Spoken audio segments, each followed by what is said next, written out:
Chapter 14, How All Were Very Busy. A little before 2 o'clock, Trumpkin and the badger sat with the rest of the creatures at the wood's edge, looking across the gleaming line of Miraz's army, which was about 2 arrow shots away. In between, a square space of level grass had been staked for the combat. At the 2 far corners stood Glazelle and Sephan with drawn swords. At near corners were Grant Wilberweather and the Bugly Bear, who, in spite of all warnings, was sucking his paws and looking, to tell the truth, uncommonly silly.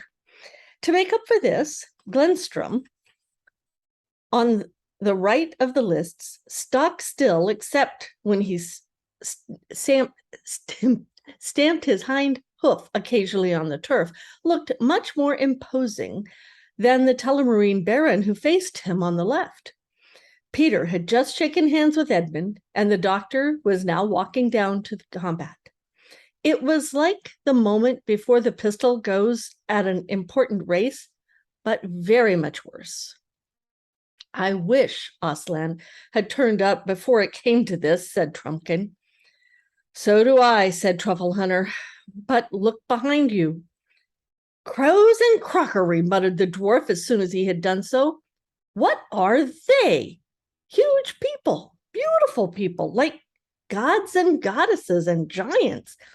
Hundreds and thousands of them closing in behind us. What are they? It's the Dryads and the Heimeridads and Sylvans, said Truffle Hunter. Aslan has waked them.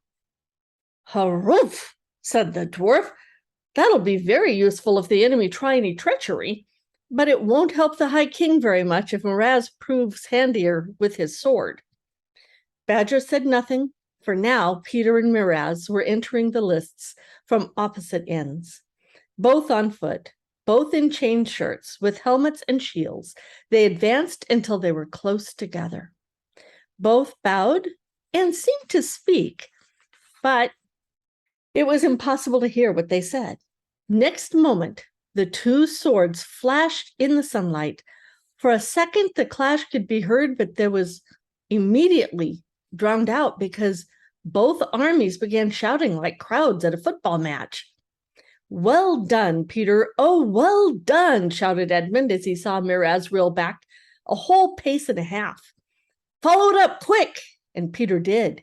And for a few seconds, it looked as if the fight might be won. But then Miraz pulled himself together, began to make real use of his height and weight. Miraz, Miraz, the king, came the roar from the Telmarines. Caspian and Edmund grew white with sickening anxiety. Peter is taking some dreadful knocks, said Edmund. Hello, said Caspian. What's happening now?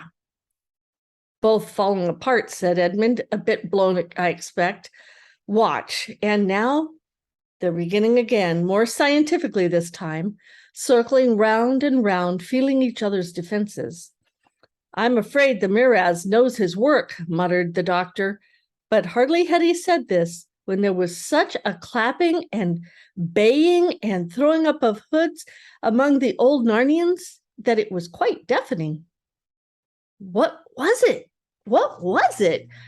Asked the doctor. My old eyes missed it. Here's the picture. It's a big one this time.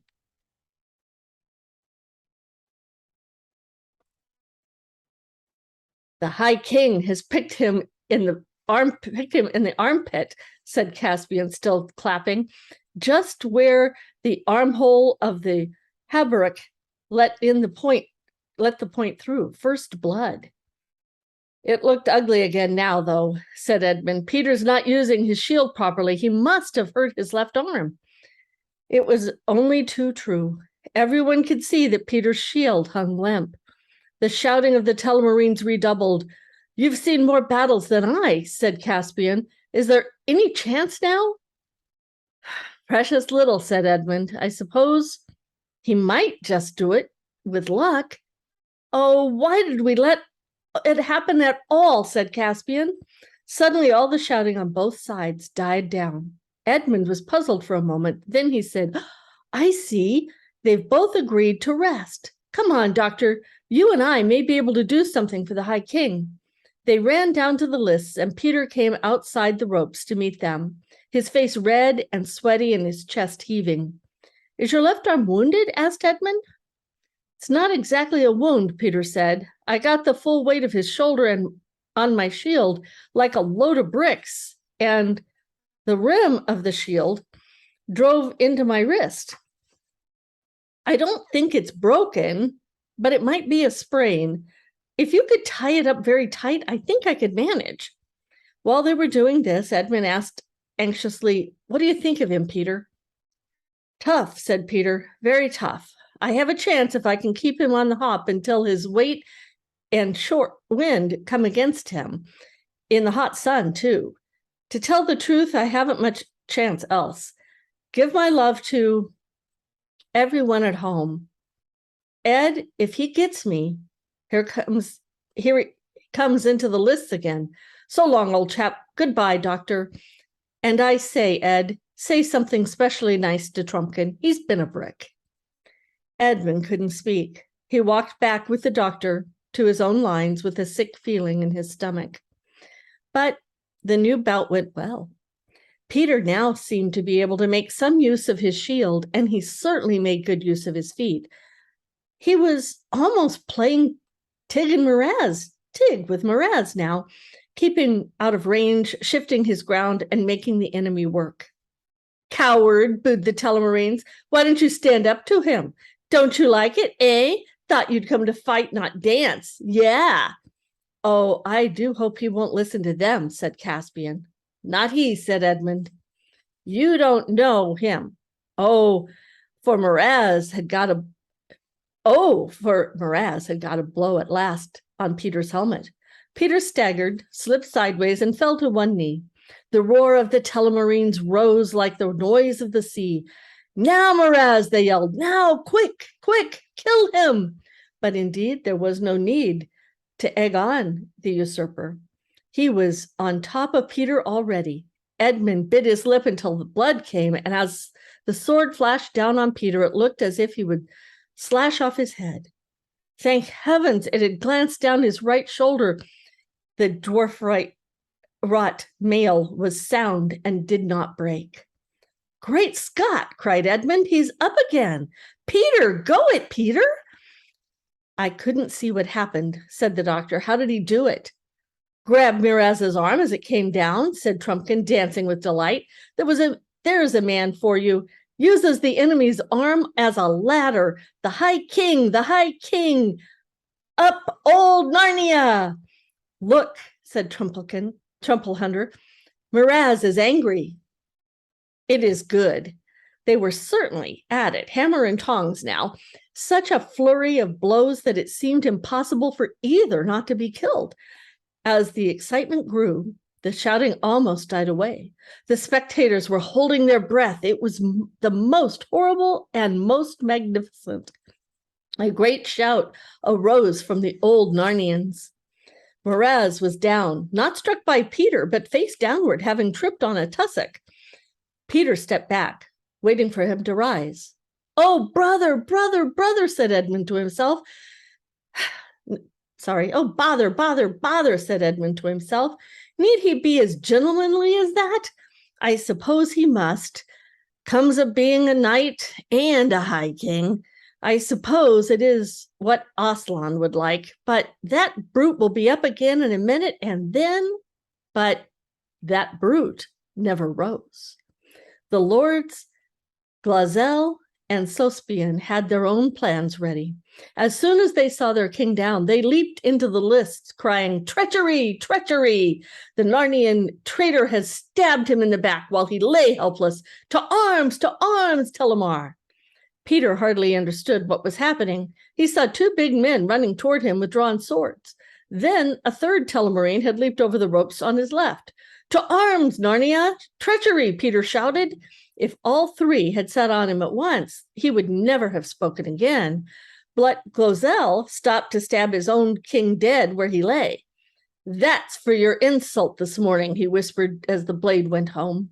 Peter swung to face Caspian, slashed his legs from under him, and with the back cut of the same stroke, walloped off his head. Edmund was now at his side, crying, Narnia, Narnia, the lion! The whole of Telemarine army was rushing toward them. But now the giant was stamping forward, stomping low and swinging his club. The centaurs charged, twang, twang, behind the hiss overhead came the archery of the dwarves. Trumpkin was fighting at his left. Full battle was joined. Come back, Reepicheep, you little ass, said Peter. You'll only get killed. There's no place here for mice.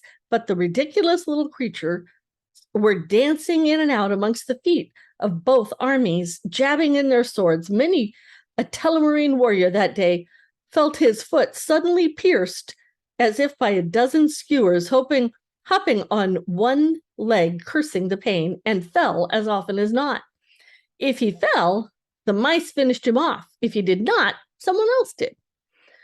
But almost before the old Narnians were really warmed up to their work, they found the enemy giving way. Tough-looking warriors turned white, gazed in terror not on the old Narnians, but on something behind them. And then flung down their weapons, shrieking, the wood, the wood! The end of the world! But soon, neither their cries nor the sound of their weapons could be heard anymore, for both were drowned out in an ocean-like roar of the awakened trees as they plunged through the ranks of Peter's army and then on in pursuit of the Telemarines. Have you ever stood at the edge of a great wood on a high ridge when the wind southwester broke over it in a full fury of an autumn evening? Imagine that sound. And then imagine that the wood, instead of being fixed to one place, was rushing at you and was no longer trees, but huge people, yet still like trees because their long arms waved like branches and their heads tossed, the leaves fell around them in showers. It was like that for the Telemarines. It was a little alarming even for the Narnians. In a few minutes, all Mraz's followers were running down to the great river in the hope of crossing the bridge to the town of Baruna, and there defending themselves behind ramparts and closed gates. They reached the river, but there was no bridge. It had disappeared since yesterday. Then utter panic and horror fell upon them, and they all surrendered. But what happened to the bridge? Early that morning, after a few hours' sleep, the girls had waked to see Aslan standing over them and to hear his voice saying, "We will make holiday." They rubbed their eyes and looked around them. The trees had all gone, but could still be seen moving away toward Aslan's house into the dark mass. Bacchus and the Marids, its fierce and madcap girls, the Silenus, were still with them. Lucy, fully rested, jumped up. Everyone was awake. Everyone was laughing. Flutes were playing, cymbals clashing. Animals, not talking animals, were crowding in on them from every direction. "What is it, Aslan?" said Lucy, her eyes dancing and her feet wanting to dance. "Come, children," he said, "ride on my back again today." "Lovely," cried Lucy, and both girls climbed onto the warm golden back as they had done no one knew how many years before. Then the whole party moved off, Aslan leading, Bacchus and the Mirans leaping, rushing, and turning somersaults, the beasts frisking round them, and Silenus and his donkey bringing up the rear. They turned a little to the right, raced down a steep hill, and found the long bridge of Baruna in front of them. Before they had begun to cross it, however, up out of the water came a great, wet, bearded head, larger than a man's, crowned with rubies. He looked at Aslan, and out of his mouth a deep voice came. "Hail, Lord," he said. "Loose my chains." "What on earth is that?" whispered Susan. "I think it might be the river god." "But hush," said Lucy. "Bacchus," said Aslan, "deliver him from his chains." "That means the bridge, I expect," thought Lucy. And so it did. Bacchus and his people splashed forward into the shallow water, and a minute later, the most curious things began to happening. Great strong trunks of ivy came curling up all the piers of the bridge, growing as quickly as a fire grows, wrapping the stones round and splitting, breaking, and separating them. The walls of the bridge turned into hedges gay with hawthorn for a moment, and then disappeared as the whole thing, with a rush and a rumble, collapsed into the swirling water. With much splashing, screaming, and laughter, the revelers waded or swam or danced across the ford. "Hurrah! The ford of Baruna again now," called the girls, and up the bank on the far side and into the town. Everyone in the streets fled before their faces.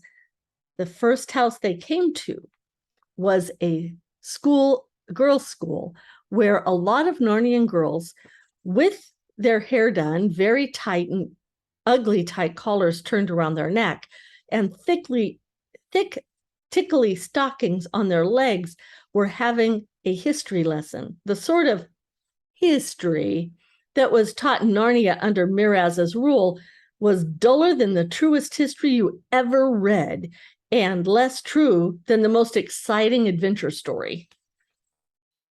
See the girls?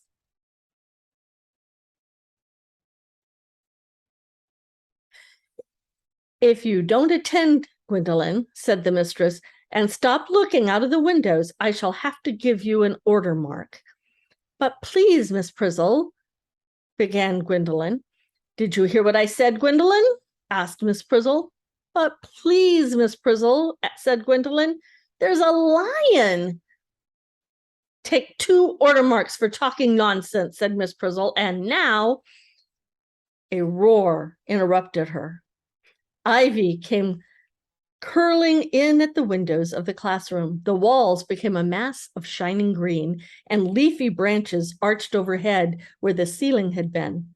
Miss Frizzle found she was standing on grass in a forest glade. She clutched at her desk to steady herself and found that the desk was a rose bush. Wild people, such as she had never seen or even imagined, were crowded around her. Then she saw the lion, screamed and fled, and with her fled her class, who were mostly dumpy, grim little girls with fat legs. Gwendolen hesitated. "You'll stay with us, sweetheart," said Aslan. "May I?" Thank you, said Gwendolen.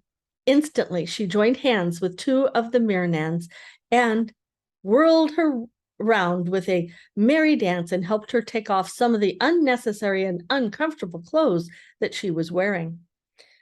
Wherever they went in a little town of Baruna, it was the same. Most of the people fled. A few joined them. When they left the town, they were a larger and merrier company. They swept on across the level fields of the north bank. On the left bank of the river, at every farm, animals came out to join them.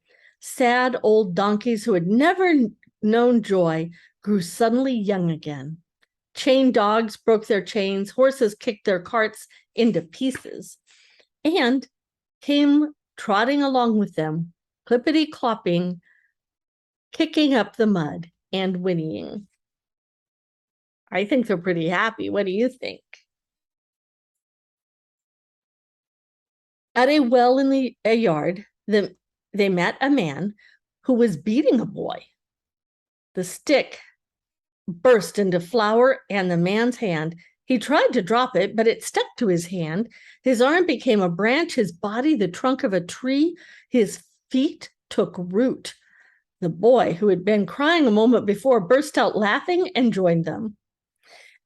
At the little town halfway to Beaver's Dam, where the 2 rivers met, they came to another school, and a tired-looking girl was teaching arithmetic to a number of boys who looked very much like pigs.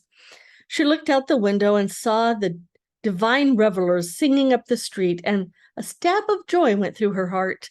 Aslan stopped right under the window and looked up at her. "Oh, don't," she said. "I'd love to, but I mustn't. I must stick to my work, and the children would be frightened if they saw you." "Frightened?" said the most pig-like of the boys. "Who's she talking to out that window? Let's tell the inspector she talks to people out of the window when she ought to be teaching us." "Let's go and see who it is," said another boy, and they all came crowding out of the window, but as soon as their mean little faces looked out, Bacchus gave a great cry of, "Yo, minoi, oi, oi, oi!" And the boys all began howling with fright and trampling one another down to get to the door and jumping out of the windows. And it was said afterwards, whether truly or not, that those particular little boys were never seen again, but that there were a lot of very fine little pigs in that part of the country which had never been there before. "Now, dear heart," said Aslan to the mistress, and she jumped down and joined them. At Beaver's Dam, they recrossed the river and came east again along the southern bank. They came to a little cottage where a child stood in the doorway crying. "Why are you crying, my love?" asked Aslan. The child, who had never seen a picture of a lion, was not afraid of him. "Auntie's very ill," she said. "She's going to die." Then Aslan went to go in at the door of the cottage, but it was too small for him. So when he had his head through, he pushed in with his shoulders. Lucy and Susan fell off when he did this, and lifted the whole house up, and it fell backward and apart. And there, still in her bed, though the bed was now in the open air, lay a little old woman who looked as if she had dwarf blood in her. She was at death's door, but when she opened her eyes and saw the bright, hairy head of the lion staring into her face, she did not scream or faint. She said, "Oh, Aslan, I knew it was true. I've been waiting for this for my whole life. Have you come to take me away?" "Yes, dearest," said Aslan, "but not the long journey yet." And as he spoke, like a flash creeping along the underside of a cloud at sunrise, the color came back into her white face and her eyes grew bright, and she sat up and said, "Well, I do declare, I feel that better. I think I could do a little breakfast this morning." "Here you are, mother," said Bacchus, dipping a pitcher into the cottage well and handing it to her. But what it was now was not water, but the richest wine, red as red currant jelly, smooth as oil, strong as beef, warming as tea, and as cool as dew. "Oh, you've done something to our well," said the old woman. "That makes a nice change, that does." And she jumped out of bed. "Right on me," said Aslan, and added to Susan and Lucy, "You two queens will have to run now." "But we'd like that just as well," said Susan, and off they went again.